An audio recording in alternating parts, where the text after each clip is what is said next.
You might have thought after going 1 for 4 in week 11 that I called it quits, but you'd be wrong. I was just on vacation. But even though there was no episode, I still locked in my picks, walking away with another perfect 4 for 4 in week 12. We're over the hump of the CFL season, and things are certainly starting to get real. We've got an 0-10 team for the first time since 2003. The Edmonton Elks have fans in the stands, and the West Division is neck and neck. Let's get into week 13. First up, we have the Alouettes visiting the Blue Bombers, and we arguably have a game of the has-beens taking on the currently ours in the first matchup of the season between these two teams. Although Winnipeg has secured 2 wins since their last bye week, I'm not convinced they're on the up and up. This will be by far the biggest challenge for this Bombers team this season, other than the remainder of their schedule. The Alouettes may be 9-1 and well ahead of the remainder of the teams in their division, but with that record and this time of year, this is where the real work starts. Maintaining your competitive edge, staying healthy, and avoiding complacency. Being nearly undefeated is cool until you get comfortable. At the end of the day, I don't think this Winnipeg defense is equipped to handle Montreal's high-power offense, especially when they do not have an offense to match. Alouettes run away with this one. Next up, we have the Stampeders hosting the Hamilton Tiger Cats. 2 teams with some uncertainty in the quarterback room, but for 2 very different reasons. And 2 teams that both look to have so much potential at the beginning of the year. The Stampeders are really not living up to being the team I expected them to be this year.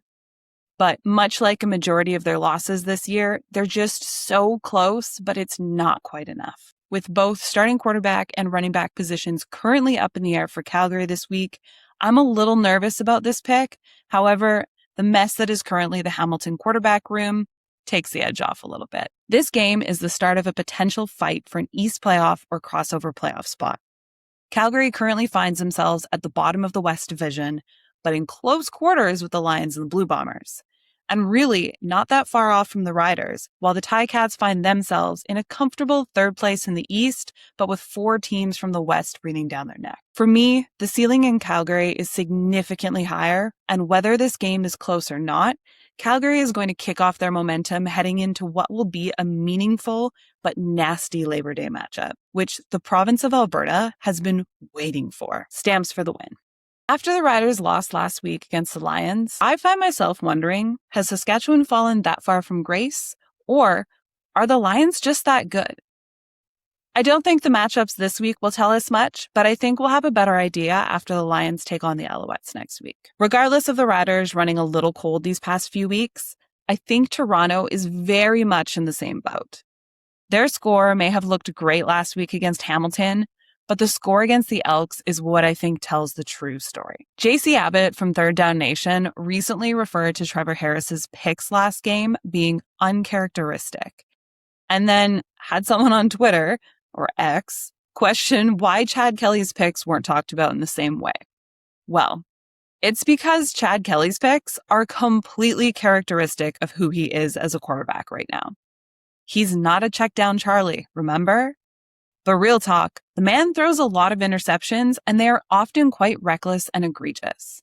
At the end of the day, he's a hot-headed quarterback who gets a little too caught up in his emotions. And before you tell me it's because he's competitive or passionate, I will kindly disagree and tell you it's a pure lack of emotional control and maturity. Which is why I think he physically is a great quarterback. He's got the arm, he's got the IQ, but his emotions have shown his ceiling time and time again. And a defense like the Riders have the ability to pick away at Chad Kelly and push him off his emotional cliff. Sure, Toronto established the run game really for the first time this season last week.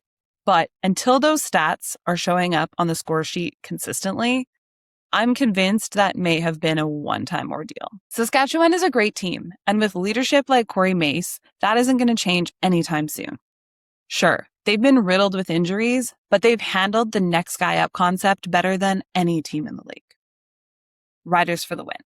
Finally, we have the Lions heading to the capital to take on the Redblacks. The Lions have certainly been on a hot streak, collecting 4 wins in a row, 3 against divisional rivals. TJ Lee continues to show up and make an impact on this team both on and off the field. providing the highest quality of locker room leadership and using his veteran savviness to snatch the ball out of the air when you least expect it. And with Katoy and Berryhill III back on the field, the Lions offense has a renewed sense of self. Things in Ottawa, however, are clearly not going as smoothly, nor are they trending or progressing positively in any way, shape, or form. We've recently said goodbye to both the president and vice president, and hello to Jim Popp, another example of how this league can't help themselves but hire crusty white bread. I can respect the man for his experience, his knowledge, and his pedigree, but it is lost on me how OSEG thinks this is the best first step towards a solution. It's been nearly 10 years since Jim Popp has been in the CFL. He's spent the last 4 years working with the UFL, which I suppose you could argue has given him many critical lessons in how to not run a football league. And what stands out the most for me is what the long term of this looks like. The man left his VP role with the UFL to come back to the CFL. I can tell you right now, it wasn't just to be a senior football advisor.